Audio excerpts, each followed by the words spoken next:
भी पत्रकार हुए हैं उनका नाम सुना है, चाहे दीपक चौरसिया है, चाहे जो रवीश जी हैं, लेकिन उन सबको मात देने वालों में, सबको डिफीट करने वालों में एक और उभरता हुआ नाम है जिनका नाम है सिराज शाही। आज हम आपको सिराज शाही से रूबरू कराने जा रहे हैं और उनसे बातचीत करेंगे ज्वलनशील मुद्दों के ऊपर। तो आइए हम मिलते हैं सिराज शाही से। नमस्कार जी। नमस्कार। तो सिराज शाही जी, हमने आपके बारे में बहुत सुना है और आप एक सरोकार ग्रुप के ऑनर हैं, आपका एक न्यूज़पेपर चलता है और यूट्यूब चैनल है आपका, बहुत एक आपका नाम भी है, एक पार्टी है जिसके आप मुखिया हैं, उस पार्टी को भी आप चलाना चाहते हैं। तो जो आज की जो सिचुएशन है, आज की जो हालात हैं, जो कोविड-19 से पूरा देश, पूरा दुनिया जूझ रही है, तो इसके ऊपर आप अपने क्या विचार देना चाहते हैं उन नेताओं को जो सही तरीके से काम नहीं कर रहे हैं कोविड-19? कोविड-19 जो है महामारी पूरे विश्व में फैली पिछले साल दिसंबर से, जो है 2019 से जो है प्रकोप फैला चाइना के वुहान से।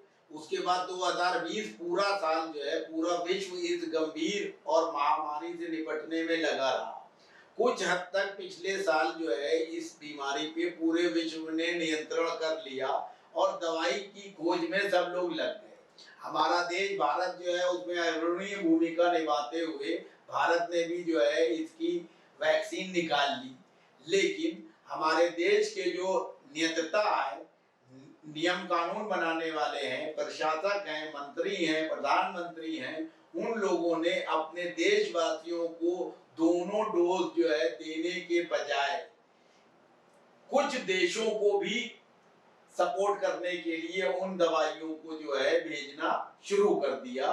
और विश्व स्तर पर इस बात की भूरी प्रशंसा भी हुई कि भारत बहुत उदारवादी देश है और ये सक्षम है पड़ोसी देशों की मदद करने के लिए भी।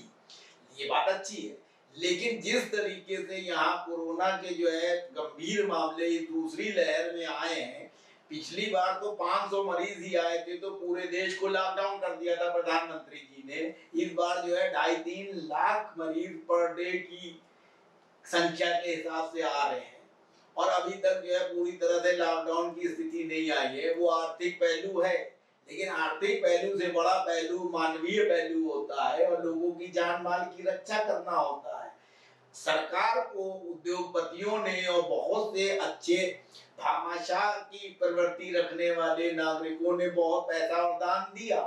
सरकार ने उसका सही से सदुपयोग नहीं किया, मैं ये भी कहूंगा। हमारे जो स्वास्थ्य मंत्रालय हैं या प्रधानमंत्री या जो योजना बनाने वाले लोग हैं, उन्होंने समयबद्ध तरीके से दूरदृष्टि दिखाते हुए इस महामारी का विकराल रूप दूसरी बार लेगा, इसकी दूरदृष्टि नहीं दिखाई, इसलिए तैयारियां भी आधी अधूरी हुई। अब आधी अधूरी तैयारियों को लेके इस महामारी से निपटने में शासन प्रशासन पूरी तरह से पंगु साबित हो रहा है। और मैं खुद दिल्ली में दसियों हॉस्पिटल में गया, जितने मरीज जो है बेड पे अंदर पड़े हुए हैं उसके 2 गुने 3 गुने जो है बाहर हैं। एक एम्बुलेंस में कई पेशेंट को भरा जा रहा है। और इवन जब इस चीज का कोई बीमारी का इलाज ही नहीं है, तो मेरा सरकार से ये सवाल है कि जो भी मरीज मर रहा है पिछले 1 साल से, सब कोविड का ही पेशेंट दिखा देते हैं कि कोविड से इसकी मृत्यु हो गई। हाँ, ये बात है, जिसको डायबिटीज है, हार्ट पेशेंट है, लंग्स की प्रॉब्लम्स है या ब्लड प्रेशर की प्रॉब्लम है या कोई और अन्य घातक बीमारी है, कैंसर है, उसको कोरोना का वायरस ज्यादा तेजी से असर करता है। इसका मतलब ये थोड़ी कि उस व्यक्ति की मृत्यु कोरोना से ही हो गई। अगर सारे लोगों की पिछले 1 साल में कोरोना से ही मृत्यु हुई है, तो उस आदमी का नाम बताओ जिसका कोरोना के बिना मृत्यु हुई है।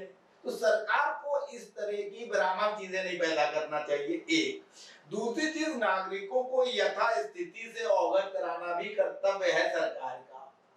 अब सरकार तो कहती है कि 2 गज की दूरी है जरूरी, ठीक, जब तक के दवाई नहीं, जब तक के ढिलाई नहीं। अब दवाई भी आ गई, ढिलाई भी नहीं कर रहे लोग, लेकिन हमारे देश के प्रधानमंत्री, गृह मंत्री और विपक्ष के नेता सभी एक ही थाली के चट्टे बट्टे हैं। हम किसी एक को नहीं कहेंगे।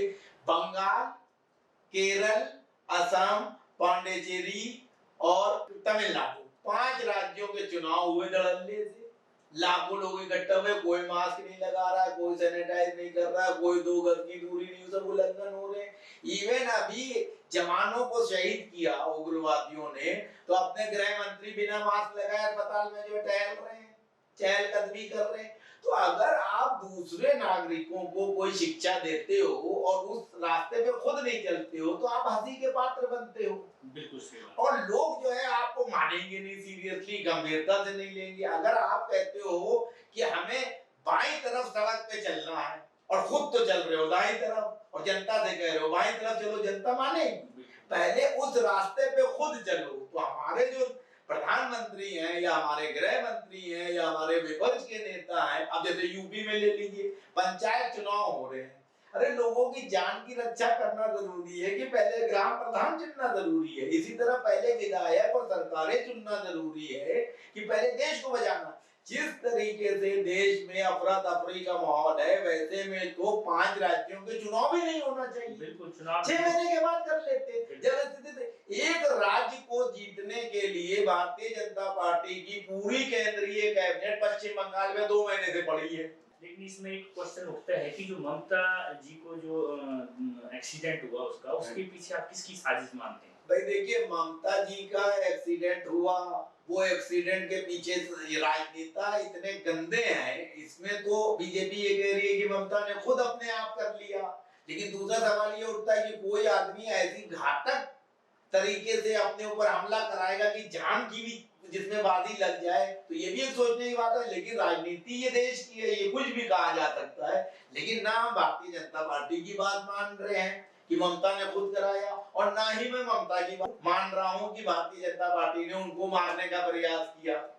अब ये तो जांच का विषय है। लेकिन इसमें एक क्वेश्चन ये है कि क्या जो सीएम है हमारी ममता जी, जब से उनको ये चोट लगी है, तो क्या वो अभी तक व्हील चेयर में ठीक ही नहीं हो पा रही है? हाँ, तो ये आपका सवाल है कि उनकी व्हील चेयर में है, अब चोट कितनी लगी है ये तो डॉक्टर बेहतर बता सकता है। लेकिन अगर ये इनका पॉलिटिकल स्टंट है, तो पश्चिम बंगाल की जनता मूर्ख तो है नहीं, वो समझेगी। वो तो अब 2 मई को जब रिजल्ट आएंगे तो पता चलेगा कि उनकी चोट असली है कि नकली है। 2 मई से पहले आपकी क्या भविष्यवाणी है कि क्या बीजेपी वहां अपना परचम लहरा पाएगी? मैं भविष्यवक्ता नहीं हूँ, लेकिन पत्रकार होने के नाते मेरा ये मानना है कि भारतीय जनता पार्टी जो है बहुत अच्छा प्रदर्शन कर रही है वहाँ, जो माहौल था उस हिसाब से। लेकिन सरकार पूर्ण बहुमत से बीजेपी की बन जाएगी, इसकी संभावनाएं ना के बराबर है।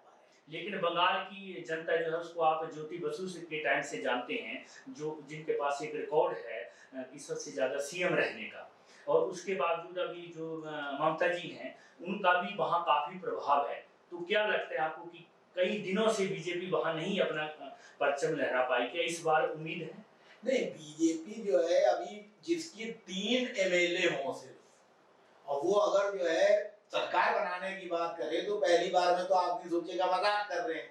लेकिन क्योंकि पिछले 2 साल से बहुत मेहनत की है भारतीय जनता पार्टी ने, वहां गली गली में जो है कार्यकर्ता अपॉइंट किए हैं, और लोकसभा चुनाव में 18 सीटें जीत गई थी। तो उस 18 सीटों का मतलब तो 180 सीटें हो गई देखा जाए विधानसभा की। तो उससे मनोबल बढ़ा हुआ है कि हम 200 सीटें जीत के सरकार बनाएंगे। लेकिन क्योंकि गणित ऐसा बन गया है वहां कि बीजेपी वर्सेस ममता, कम्युनिस्ट और कांग्रेस हो गया है चक्कर। ये तो बीजेपी के लिए इसलिए थोड़ी सी मुश्किल है कि अगर ममता की सीटें कम भी हुई तो बीजेपी को सपोर्ट नहीं करेंगी कांग्रेस और कम्युनिस्ट पार्टी, मजबूरी में वो ममता को कर देंगे बीजेपी को रोकने के लिए। इसलिए सरकार बीजेपी की फुल फ्लेज आ जाए तो नहीं कह सकते, संभावनाएं कम। अब फुल फ्लैज में बात आती है कि वहाँ सीएम का चेहरा तो इन्होंने दिया ही नहीं है। तो वो तो ऐसे हरियाणा में भी नहीं दिया था, यूपी में भी नहीं दिया था। भारतीय जनता पार्टी बहुत जगह ऐसा करती है कि जब चुनाव हो जाते हैं तो उसके बाद जो है वो तय करते हैं कि किसको सीएम बनाना है। मनोहर लाल खट्टर साहब को जो सीएम बनाया गया था जब पहली बार, वो भी अचानक बना दिया। इसका मतलब आरएसएस का ही बंदा होगा। हाँ, आरएसएस जो चाहेगा वो होगा। लेकिन मिथुन चक्रवर्ती जो हमारे हीरो रह चुके हैं, उनका क्या रोल है उसमें? उनको भी ऐसे कुछ लगा था कि शायद सीएम के चेहरे में। मिथुन चक्रवर्ती जो है एक पॉपुलर इंसान है, काफी लोकप्रिय है, और वो मानवतावादी इंसान है, लोगों की मदद पहले भी करते रहे हैं। वो पहले टीएमसी में थे या बीजेपी में, उससे मतलब नहीं है। व्यक्तिगत तौर पे कलकत्ता के लोग, पश्चिम बंगाल के लोग मिथुन को बहुत प्यार करते हैं, सम्मान करते हैं, लेकिन अब मुख्यमंत्री बनेंगे इसमें संभावनाएं कम है। लेकिन बीच में ये भी पता चला है, सुनने में आया है कि बीजेपी जो है सौरभ गांगुली को लेके सीएम का पद दे सकती है। नहीं, सौरभ गांगुली को बीच में जो है चल रही थी बात, लेकिन इलेक्शन से पहले सौरभ गांगुली साहब की तबीयत खुद ही खराब हो गई, वो हॉस्पिटलाइज हो गए, काफी प्रॉब्लम रही। ऐसे तो अमित शाह साहब जो है महेंद्र सिंह धोनी को भी चाहते थे झारखंड में, लेकिन वो बात नहीं बनी थी। तो भारतीय जनता पार्टी या कोई भी राजनीतिक दल है, वो अक्सर ये चीज उठाते हैं कि किसी सेलिब्रिटी को जो है आगे बढ़ाया जाए ताकि उसकी लोकप्रियता का जो है फायदा उठाया जाए। और ये अक्सर करती है बड़ी पार्टियां, खास तौर से कांग्रेस और बीजेपी, किसी फिल्म स्टार को ले आएंगे, किसी क्रिकेटर को ले आएंगे, किसी जो है बड़े सेलिब्रिटी को ले आएंगे, और दूसरे खेलों से जो है संबंधित लोग होते हैं जो उनको ले आएंगे, तो उससे उनका फायदा होता है। लेकिन आप ये तो मानते हैं कि हमारे जो प्रधानमंत्री हैं मोदी जी, उनका एक बहुत नाम है और दूसरी बार वो देश को नहीं, ये हम नहीं मानते हैं। ये प्रधानमंत्री हैं, वो एक संवैधानिक पद पे हैं, उनका सम्मान सारे नागरिकों को करना चाहिए। उनका मान है, वो मान इसीलिए है कि वो भारत देश के प्रधानमंत्री, और उनका दुनिया में भी बहुत नाम है। दुनिया में तो क्या मेरा क्वेश्चन ये है कि क्या उन्हें एक बंगाल के लिए अपना वहां पर पूरा टाइम व्यतीत करना और वहां पर इस तरह के भाषण देना, दीदी ओ दीदी, मतलब ये क्या ऐसा हमारे प्रधानमंत्री को ये चीजें शोभा नहीं देती हैं? मेरा तो ये मानना है कि प्रधानमंत्री साहब को ये महामारी के दौर में केंद्र सरकार के मंत्रियों, डॉक्टरों, अधिकारियों को निर्देशित करना चाहिए था दिल्ली में रह के। पूरे देश में महामारी से जो लोग निपट रहे हैं, जूझ रहे हैं, उनकी मदद करना चाहिए था। और बंगाल एक बार भी नहीं जाना चाहिए था। वीडियो कॉन्फ्रेंसिंग से अगर बहुत जरूरत होती तो एक आधा रैली कर देना चाहिए था। बंगाल की जनता प्रधानमंत्री की संजीदगी को देखते हुए कि ये देश के नागरिकों के प्रति कितने समर्पित हैं, तो इनको वोट दे देती। नहीं तो पूरे देश के सारे नेता तो बीजेपी के वहां थे ही। अब प्रधानमंत्री को एक एक स्टेट में जाके प्रतिष्ठा का सवाल बनाना उनके जैसे व्यक्ति के लिए अच्छा नहीं है। एक अपने आप के व्यक्तित्व को कम करने वाली बात है। पूरा देश जिसके हाथ में हो, पूरी दुनिया में जिसका परचम लहर रहा हो, वो एक छोटे से राज्य के लिए जाके एक मुख्यमंत्री से जो है डायरेक्ट इंटरेक्शन करे या संवाद करे या उससे एक तरह से मुकाबला करे, तो ये अपने आप को छोटा करने वाली बात है। इससे तो ममता का कद और बढ़ गया। बिल्कुल बिल्कुल। अब हम केजरीवाल के ऊपर आपके बारे में जानना चाहेंगे कि दिल्ली में जो कोरोना की स्थिति अब बढ़ गई है, क्या ये सही में जितने हॉस्पिटल हैं वहाँ ऑक्सीजन खत्म बताई जा रही है करंट में, और ये ऑक्सीजन कहाँ से प्रोवाइड हो रही हैं हॉस्पिटल में? कुछ लोगों को जो वीडियो वायरल हो रहे हैं सोशल मीडिया में, उसमें दिखाया जा रहा है कि कुछ हॉस्पिटल जो है मानव तस्करी कर रहे हैं, अंग तस्करी कर रहे हैं। तो क्या ये सत्य है या इसमें जो हमारे केजरीवाल जी हैं क्या पूरा ध्यान नहीं दे पा रहे हैं? भाई देखिए, इसमें अब जैसे दूसरी बार जो है लॉकडाउन वाली जो स्थिति आई है अभी एक हफ्ते के लिए दिल्ली में, तो केजरीवाल जी हाथ जोड़ के जो है टीवी पे विज्ञापन दे रहे हैं कि आप भाइयों यहाँ से ना जाइए, मैं आपका भाई हूँ, आप मेरे ऊपर भरोसा कीजिए और मैं पूरा ध्यान रखूंगा और मैं सब सही कर दूंगा और आप लोग मेरा साथ दीजिए, दिल्ली छोड़ के भी ना जाइए। यहाँ से जाएंगे तो जाने आने में भी टाइम खराब होगा और एक हफ्ते में उम्मीद है कि मैं आगे नहीं बढ़ाऊंगा। केजरीवाल की ये मक्कारी भरी बातें जो है अब जनता नहीं समझेगी, ठीक है? तो उनके इस चक्कर में जो है नहीं आने वाली है किसी भी तरह से केजरीवाल के झांसे में। और केजरीवाल को जो है जनता की जो है सेवा करना चाहिए। पुख्ता इंतजाम नहीं हुए हैं, स्वास्थ्य व्यवस्थाएं ठीक नहीं है। गुरु तेग बहादुर अस्पताल में जिस तरह से एक दिन में कई लोग मर गए और उनके परिजनों को उनके लाशें भी नहीं दी गई, अफरा तफरी का माहौल रहा। एक अस्पताल में जो है कई 100 लोग जो है बाहर इंतजार में खड़े हैं, एम्बुलेंस में लोग लाशें लिए हुए भली घुमा रहे हैं दिल्ली में इधर उधर। तो कायदे से देखा जाए तो सारे अस्पतालों को, केजरीवाल को ये निर्देशित करना चाहिए था कि कोविड के मरीजों को एडमिट करें और जो भी ट्रीटमेंट होगा उसको अच्छे से अच्छा ट्रीटमेंट करें और पैसे की कोई कमी ना आने दी जाएगी। आपका पैसे का भुगतान दिल्ली सरकार करेगी, मरीज के परिजनों को परेशान ना किया जाए। तब मैं समझता कि केजरीवाल ईमानदार आदमी। लेकिन वो हो सकता है इस तरह से वो काम कर रहे हो, लेकिन हमने आपके जो न्यूज़पेपर है सरोकार, उसमें हमने कई बार जब हम पढ़ते हैं आपका न्यूज़पेपर, तो हम उसमें देखते हैं कि आप केजरीवाल के लिए कुछ आप शब्दों का प्रयोग हाँ, करते हैं। केजरीवाल उसी तरह का आदमी है। केजरीवाल की सच्चाई अभी जनता जानी नहीं है।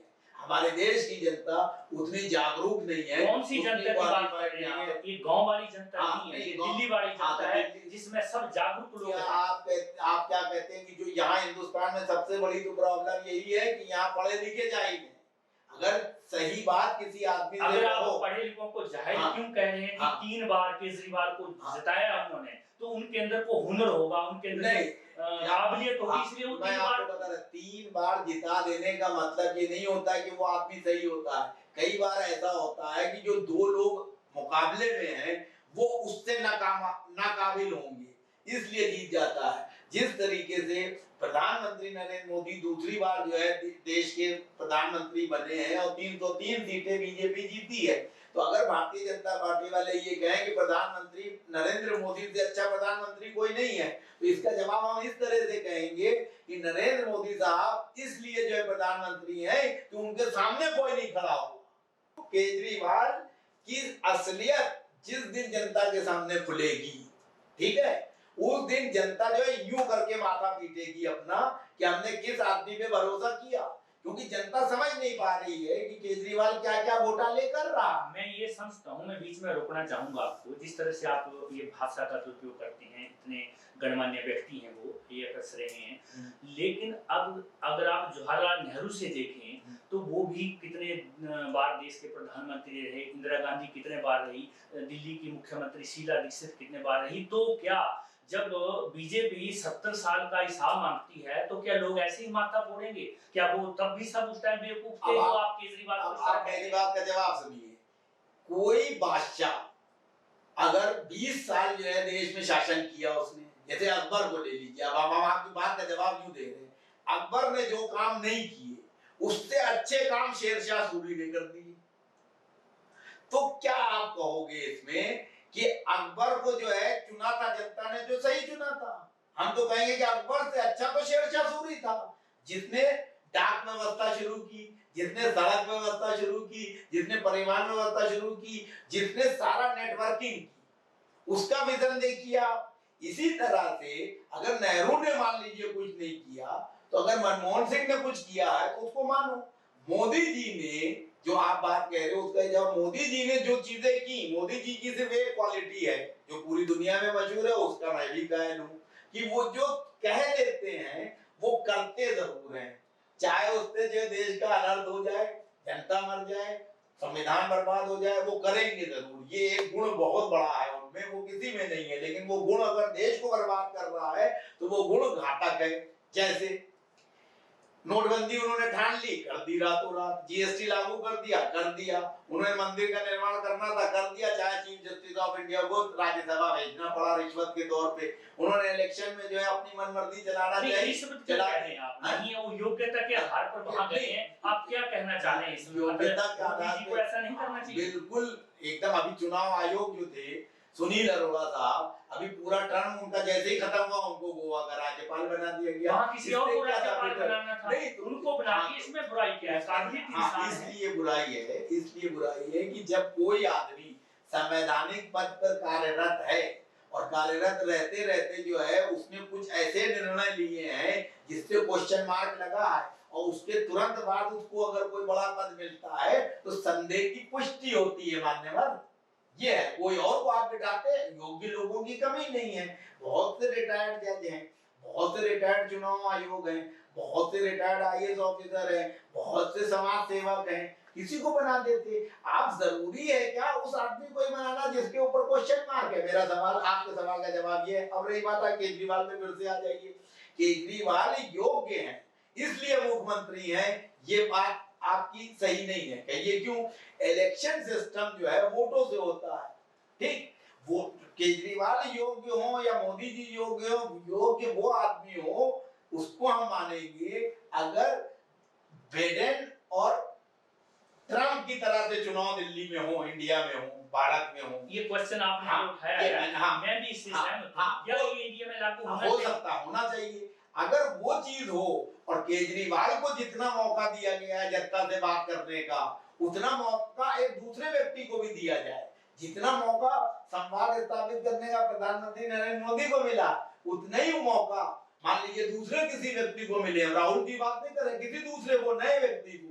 हो सकता है वो नया व्यक्ति मोदी जी और राहुल जी भी अच्छा विजन अपना प्रस्तुत कर दे जनता के सामने और वो जीत जाए। मैं अभी समझ गया हूं कि आप ये बात किस मन से और किस उद्देश्य से बोल रहे हैं, क्योंकि लिबरल पार्टी के आप अभी अध्यक्ष बन गए हैं, तो क्या आप चाह रहे हैं कि लिबरल पार्टी आगे आए और आप इनसे भी अच्छा काम कर पाएंगे? लिबरल पार्टी ऑफ इंडिया का जो संविधान है उसमें सीधे सीधे यही चीज लिखी गई है कि अगर एक बार कोई आदमी एमएलए एमपी बनेगा तो वो पार्टी का रिप्रेजेंटेटिव नहीं होगा, वो पार्टी के किसी पद पे नहीं रहेगा। अगर मैं एमपी बनता हूं तो मैं उसी वक्त रिजाइन दूंगा अध्यक्ष पद से, केजरीवाल की तरह संयोजक भी और मुख्यमंत्री भी नहीं रहूंगा, एमपी और अध्यक्ष नहीं रहूंगा। ये नियम बनाया है, ईमानदारी है, ये ईमानदारी बरती गई है। ये आप संविधान से भी ऊपर हो गए हैं। लिखा कौन सा संविधान? ये हमने संविधान बनाया है, पार्टी का संविधान, और ये हमने नियम बनाया है कि अगर कोई आदमी एमएलए बनता है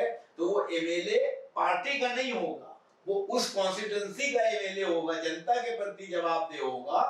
और अगर जनता की तरफ से उसके खिलाफ 30% पत्र आ गए, ईमेल आ गए, तो उसको विधायक पद से हटा के दोबारा चुनाव कराएगी पार्टी। ये किसी पार्टी में आज तक नहीं नियम है। वेरी गुड, ये तो अच्छी बात है। हाँ। लेकिन लिबरल पार्टी ऑफ इंडिया का जो आप अभी अध्यक्ष बने हैं, हाँ। उसमें आप अपनी पार्टी को कहाँ देखते हैं और किस स्तर में देखते हैं? क्या आप जो अभी दिल्ली के चुनाव होने वाले हैं उसमें आपका कोई लगता है कि आप पार्टी के स्तर को किस तरीके से आंकते हैं? पहले तो इस बात का आप जवाब दीजिए हमें। पार्टी का स्तर का मतलब होता है, स्तर पार्टी का ये होता है 50 सीटें जीत जाना, या आदर्श और ईमानदारी से चल के एक एमएलए जीते और वो एक एमएलए जो है जनहित और राष्ट्र हित की बात जो है सदन में उठाए। लेकिन ऐसा तो हिंदुस्तान में कभी नहीं हुआ है। जो कभी नहीं हुआ वो अब होगा। बिल्कुल नहीं जो हो सकता कभी है, नहीं, क्योंकि बहुमत, यहाँ बहुमत की में बात चलती है। बहुमत में बात चलती है, लेकिन आपको एक बात और बता दें, जो बात सच्ची और सही होती है उसको विपक्षी भी मान लेते हैं। उदाहरण के तौर पे जब अटल बिहारी वाजपेयी साहब जो है विपक्ष के नेता थे, तो उनकी बहुत सी बातें ऐसी होती थी जो कांग्रेस के नेता और प्रधानमंत्री मान लेते। तो इसका मतलब आप वाजपेयी के इक्विवेलेंट अपने आप को नहीं, इक्विवेलेंट नहीं, उनको तो बहुत महान तो जो अच्छा आदमी है वाजपेयी जी जो हैं, वाजपेयी जी ने तो कोई कलमा तो नहीं पढ़ा हुआ है, आपकी बात का जवाब दे रहे। वाजपेयी जी अच्छे आदमी हैं, इसलिए मैंने उनका नाम लिया। मैंने आजम खान का नाम नहीं लिया, सलमान खुर्शीद का तो नाम नहीं लिया, हमने किसी मुसलमान नेता का तो नाम नहीं लिया। हमने उस नेता का नाम लिया जिसको मैं व्यक्तिगत जानता हूँ, जिससे मैं मिला हूँ, जिसके भाषण मैंने सुने हैं, जिसकी स्पीच मैंने सुनी है, जिसके घर में गया हूँ, जिसके आचरण को मैंने देखा है कि राजनीति किस तरह से की जाना चाहिए। अगर आपने इतना बीजेपी में वाजपेयी जी के पास रह के इतना कुछ आपने सीखा, इतने पुराने आप पत्रकार हैं, उसके बावजूद आप अपने न्यूज़पेपर में कभी केजरीवाल के खिलाफ कुछ लिखते हैं, पहले कुछ आप मोदी जी के खिलाफ लिख रहे थे, फिर आपके न्यूज़पेपर मैंने देखा कि एक पेज में आप उनको अपना बेटा मानते हैं। मतलब ये सब क्या राजनीतिक स्टंट हैं, या आप चाहते हैं कि कोई बीजेपी आपको गोद ले ले, या आपको डायरेक्ट राज्यसभा पहुंचा दे? ये क्या सोच है? मुझे अगर बीजेपी में जाना होता तो मैं बहुत पहले चला जाता। बीएल शर्मा साहब जो है 3 बार सांसद रहे पूर्वी दिल्ली से, बहुत सीनियर थे, अब इस दुनिया में नहीं है, वो हमें बेटे की तरह मानते थे। सुंदर सिंह भंडारी साहब गवर्नर थे राजस्थान के, वो हमें घर में एकदम एंट्री थी। कृष्णलाल शर्मा साहब, साहेब सिंह वर्मा हो गए, आपके मदन लाल खुराना साहब, ये सब मुख्यमंत्री हैं। सुषमा स्वराज जी, सबसे मेरा परिचय बढ़िया है। राम माधव जी अभी हैं, ये डॉक्टर इंद्रेश कुमार आरएसएस के लोग हैं सब। सुदर्शन साहब जो अध्यक्ष थे अभी दुनिया में नहीं। तो ऐसा थोड़ी है कि हमें जो आरएसएस या बीजेपी में कोई वो है, हमें एंट्री हर जगह है। लेकिन अटल बिहारी वाजपेयी साहब की तारीफ करने का मतलब ये थोड़ी कि हमें बीजेपी में चले जाना चाहिए, या हम कांग्रेस की अगर बुराई कर रहे हैं तो कांग्रेस में कोई अगर अच्छाई है तो उसकी बुराई। आप मीडिया में जो मेरे पेपर में छपता है उसके बारे में आप जो कर रहे हैं, मीडिया में मेरी दूसरी भूमिका है। हाँ, मैं एक संपादक हूँ, संपादक की हैसियत से अगर केजरीवाल कोई खराब काम कर रहे हैं तो उनकी बुराई छपेगी, अगर केजरीवाल कोई अच्छा काम कर रहे हैं तो अच्छा ही छपेगी। इसी तरह बीजेपी अच्छा कर रही है तो अच्छा छपेगी। कांग्रेस जो अच्छा, मीडिया की अलग भूमिका है, नेतागिरी और राजनीतिक दल की अलग भूमिका, तो हम दोनों भूमिका में ईमानदारी से अपनी अपनी भूमिकाओं को ईमानदारी मैं से पिछले निभाने का कई प्रयास दिनों करता से हूं। देख रहा हूँ, मैं आपके साथ काम करता हूँ, रहता हूँ। मैं आपके अंदर जो देखा है वो आप कई रास्तों में चलना चाहते हैं। आप एक पार्टी चला रहे हैं, आप एक न्यूज़पेपर चला रहे हैं, आप एंकरिंग करते हैं। ये सब मिश्रण जो है, क्या आप कोई एक रास्ता नहीं चुन सकते या सब कैसे चला पाएंगे? अब आप एक चीज का जवाब दीजिए, अगर एक व्यक्ति में कई तरह की क्वालिटी भगवान ने दी है और वो उस समय का सदुपयोग करते हुए सब में सामंजस्य बिठा के जो है काम कर सकता है, तो इसमें बुराई क्या है, पहले तो ये बता दीजिए। अगर हम एंकरिंग कर रहे हैं और मेरे पेपर की क्वालिटी और कंटेंट पे बुरा असर पड़ रहा है तो हमें एंकरिंग छोड़ देना चाहिए। अगर हम एंकरिंग करते करते पेपर अच्छे से निकाल रहे हैं और समाज सेवा भी कर रहे हैं तो हमें तीनों काम करना चाहिए। समाज सेवा, एंकरिंग और रिपोर्टिंग करने के साथ साथ अगर हम राजनीतिक दल भी चला सकते हैं, अच्छे लोगों को जोड़ के समाज में जागरूक करके, और उनको मैसेज देना ही होता है। जिम्मेदार आदमी को टीम बनाने की जरूरत होती है, वो टीम काम करती है। अब हम इतनी चीजें करते हैं, अब ऐसे तो फिर अनिल अंबानी, मुकेश अंबानी, रतन टाटा, बिरला, ये सब ग्रुप को जो है घर में बैठ जाना चाहिए कि अगर तेल बना रहे तो तेल ही बनाते, फिर मोबाइल ना लाते, कारें ना बनाते, मोटरसाइकिल ना बनाते, 50 तरह के प्रोडक्ट बनाते हैं। हर डिवीजन के अलग अलग लोग होते हैं। वो ऊपर से सीनियर आदमी एक चीज देखता है, जैसे कि प्रधानमंत्री नरेंद्र मोदी साहब हैं, उनके नीचे 70 लोग मंत्री हैं। तो अगर आदमी ये कहते कि आप प्रधानमंत्री हो, आप जो इतने लोगों को क्यों रखे हो या देश कैसे चलाओगे, तो देश तो प्रधानमंत्री ही चला रहे हैं ना, लेकिन वो 70 लोग उनको सहयोग कर रहे हैं, वो मॉनिटरिंग करते हैं उन 70 लोगों से। हाँ भाई, विदेश मंत्रालय में क्या हो रहा है, स्वास्थ्य में क्या हो रहा है, डिफेंस में क्या हो रहा है, इसमें ये कमी है, इसमें ये कमी है, उसमें वो करूं। तो इसी तरह हम तो 3 ही 4 विभाग देख रहे हैं। ये जो कमी आप बोलते हैं, हाँ। इस कमी में ही मैंने आपको देखा है कि आपके समकालीन जो बड़े-बड़े पत्रकार हैं, रवीश जी, श्वेता जी या दीपक चौरसिया जी, इन लोगों को आप बुरा-भला बोलते हैं। क्या आप समझते हैं कि ये क्या आपसे बड़े पत्रकार नहीं हैं, या ये बिक चुके हैं, या ये सच नहीं बताते हैं? बुरा भला किसी को नहीं कहता हूँ, मेरे मन में किसी के प्रति कोई दुर्भावना नहीं है। ये सब अपनी अपनी जगह बहुत बड़े पत्रकार हैं। ये पत्रकार जो है पद में भी बड़े हैं, टीवी पे नजर आते हैं, लाखों करोड़ों लोग इनके फैन हैं, इनको देखते हैं, पैसा भी इनके पास ज्यादा है, इनको मंत्री लोग भी ज्यादा जानते हैं। लेकिन हमारा सिर्फ इन लोगों पे यही क्वेश्चन मार्क रहता है, वो फिर मैं कर रहा हूँ कि ये सही को सही और गलत को गलत दिखाएं अगर, तो हमारा इनसे कोई दुराव नहीं है, ना इन पे क्वेश्चन मार्क है। चौरसिया साहब और सुधीर चौधरी जैसे लोग, अंजना ओम कश्यप जैसे लोग तो बीजेपी की गोद में बैठे हुए हैं। रवीश कुमार जैसे लोग पूरी तरह से कम्युनिस्ट पार्टी और कांग्रेस की गोद में। पत्रकारिता ये नहीं है, अर्णव गोस्वामी पूरी तरह बीजेपी के प्रवक्ता बने। पत्रकारिता ये नहीं है, पत्रकारिता ये है, मेरा इनसे सिर्फ निवेदन ये है, पत्रकारिता ये है कि अगर मोदी जी कुछ गलत कर रहे हैं तो उसको अर्णव गोस्वामी को भी दिखाना चाहिए और अंजना ओम कश्यप को भी दिखाना चाहिए, सुधीर चौधरी को दिखाना चाहिए। इसी तरह राहुल गांधी अगर जो है पप्पू साबित हो रहे हैं, कहीं सोनिया गांधी कहीं गलत कर रही है, वाड्रा कहीं भ्रष्टाचार कर रहा है, तो उसको एनडीटीवी को ब्रेकिंग न्यूज में दिखाना चाहिए। लेकिन ब्रेकिंग न्यूज में एनडीटीवी उस न्यूज को गायब कर देता है। इसका मतलब रवीश का चैनल जो एनडीटीवी प्रोनो राय का चैनल है वो भी ईमानदार नहीं है। फिर कौन सा चैनल आपके समझ में है जो आम जनता को? हमारे हिसाब से इस वक्त चैनल जो है, विदेशी चैनल जो 2-3 है, CNN है और BBC है, वो और या अल जजीरा है, बाहर के चैनल, लेकिन यहाँ इनके रिपोर्टर होते हैं, लेकिन ये तो बाहर के हैं, बाहर में तो ईमानदारी है। तो इसका मतलब इंडिया का कोई चैनल ऐसा नहीं है जो हिंदुस्तान की 150 करोड़ इंडिया के चैनल जो है, मोस्टली चैनल एक दूसरे से मोटिवेटेड होके जो है अपनी पत्रकारिता कर रहे हैं। थोड़ी बहुत ईमानदारी अगर दिखाई दे रही है तो सोशल मीडिया के जो छोटे लेवल के बेचारे चैनल हैं वो ईमानदारी से दिखाते हैं, लेकिन उनमें भी अब गिरावट आ रही है कि वो अपना सब्सक्रिप्शन बढ़ाने के चक्कर में वो भी नीचता पे उतर रहे हैं और वल्गरिटी दिखा रहे हैं, और उस तरह से जो है हिंदू मुस्लिम वो भी करने लगे हैं कि मुसलमान की न्यूज फैब्रिकेटेड करके दिखा दो तो व्यू बढ़ जाएंगे तो हमें YouTube से पैसा मिलेगा, वो भी गलत है।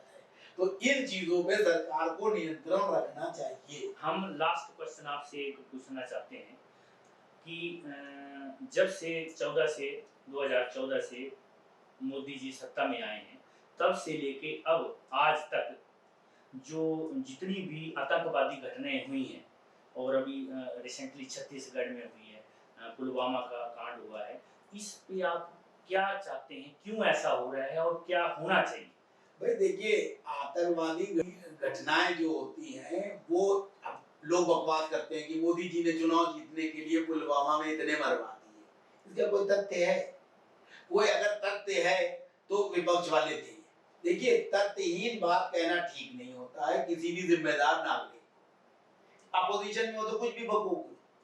और दूसरा ये है कि सरकार की ये जिम्मेदारी है कि अगर उसके ऊपर लोकतंत्र में कोई एक व्यक्ति भी सवाल उठा रहा है तो उसको उसका जवाब देना चाहिए। तो अगर कोई आदमी जो दुर्भावना से भी सवाल उठाता है मोदी जी के ऊपर या उनकी सरकार के ऊपर, तो उस सवाल का जवाब माकूल तरीके से सरकार दे, और नहीं तो उस आदमी को इतने दिनों के लिए अंदर डाले जेल में कि दोबारा कोई दूसरा व्यक्ति ऐसा जो है दुस्साहस न कर पाए कि सरकार की अन्यथा इमेज खराब कर सके। लेकिन पुलवामा में जो घटना हुई थी, हमारे जवानों ने देश के लिए जो कुर्बानी दी थी, उसके बाद एक भी शहादत नहीं होनी चाहिए थी।